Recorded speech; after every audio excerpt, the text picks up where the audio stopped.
এদের সরকারের স্লোগান সবকা সাথ সবকা বিকাশ বললেও ভারতবর্ষের সংখ্যালঘু সম্প্রদায়কে ক্রমশ কোণঠাসা করা হচ্ছে। তার জ্বলন্ত একটা প্রমাণ দিলেন। চিত্রা জুয়েলার্স HUID হলমার্কযুক্ত খাঁটি সোনার গহনা মানেই মশাটের চিত্রা জুয়েলার্স। মজুরি 7% থেকে শুরু। চিত্রা এপিক সিলভার চণ্ডীতলা থানা এলাকার একমাত্র এক্সক্লুসিভ সিলভার শোরুম। মনের মতন গয়না মানে চিত্রা জুয়েলার্স, মনের মতন গয়না মানে চিত্রা জুয়েলার্স। এখন বাজেটে সরকারি কর্মচারীদের একটা যে দীর্ঘদিনের বঞ্চনার ডিএ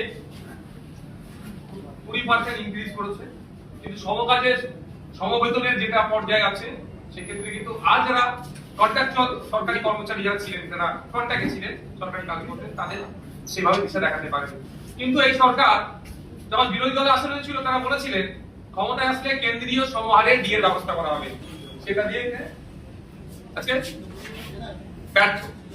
শুধু তাই নয়, সিভিক ভলেন্টিয়ার থেকে শুরু করে আশাকর্মী যারা আছে তাদের কিছু হয়তো সাম্মানিক বাড়ালেও আমরা যদি আশাকর্মীদের ভিন্ন রাজ্যে দেখি তাদের ক্ষেত্রে যে যারা যে সাম্মানিক পায় আমাদের রাজ্যে সেই অর্থ পায় না। এবং সিভিক ভলেন্টিয়াররা কোনো অংশে একটা কনস্টেবলের থেকে কম কাজ করে না, তাদের যে সাম্মানিক বাড়ানো হচ্ছে সেটা আমাদের কাছে কম হচ্ছে। দীঘায় যখন জগন্নাথ মন্দির বা জগন্নাথ ধাম বা নিউ টাউনে বিগত সরকার যে দুর্গাঙ্গন করার পরিকল্পনা নিচ্ছিল, বর্তমান যারা শাসকে আছে তারা তখন বিরোধীরা আসনে ছিল, তখন তারা বলেছিল যে রাষ্ট্রীয় টাকা বা জনগণের ট্যাক্সের টাকা থেকে এই ধরনের ধর্মকর্ম কাজ করা যায় না। আর আমরা দেখছি এই বাজেটে বিভিন্ন ধর্মস্থানে সংস্কার থেকে শুরু করে বিভিন্ন প্রজেক্ট হচ্ছে, ঘুরে ফিরে সেই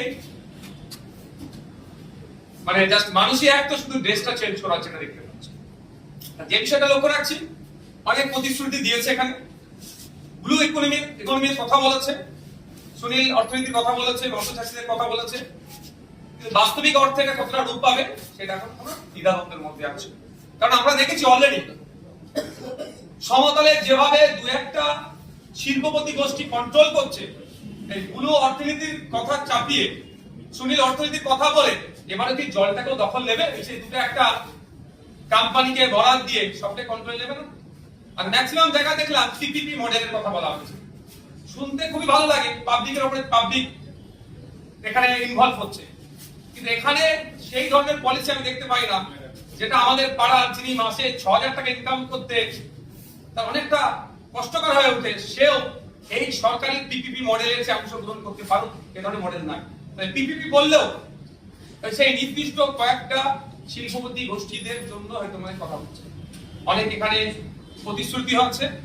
সর্বোপরি যেটা আমি আগে থেকে উপলব্ধি করেছিলাম সারা দেশের পরিস্থিতি দেখে, সংখ্যালঘুদের ক্ষেত্রে যে বরাদ্দ ছিল সেটাকে কাট করা হচ্ছে, প্রায় 3,000 কোটি টাকা কাট করা হচ্ছে।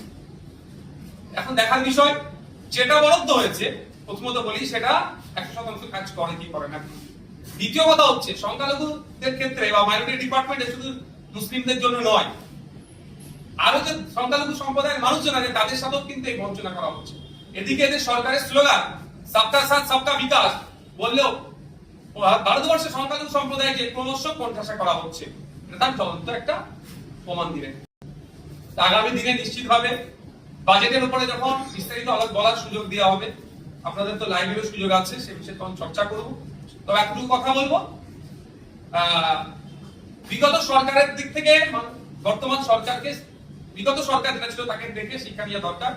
ক্ষমতার দম্ভ দেখালে পরাজয় নিশ্চিত হবে, শুধু তাই নয়, পরাজয়ের পরে যে বিপর্যয় নেমে আসবে সেটা কিভাবে সহ্য করবে সেটা তাকে শিক্ষা নেওয়া দরকার। চিত্রা জুয়েলার্স HUID হলমার্কযুক্ত খাঁটি সোনার গহনা মানেই মশাটের চিত্রা জুয়েলার্স। মজুরি 7% থেকে শুরু। চিত্রা এপিক সিলভার চণ্ডীতলা থানা এলাকার একমাত্র এক্সক্লুসিভ সিলভার শোরুম।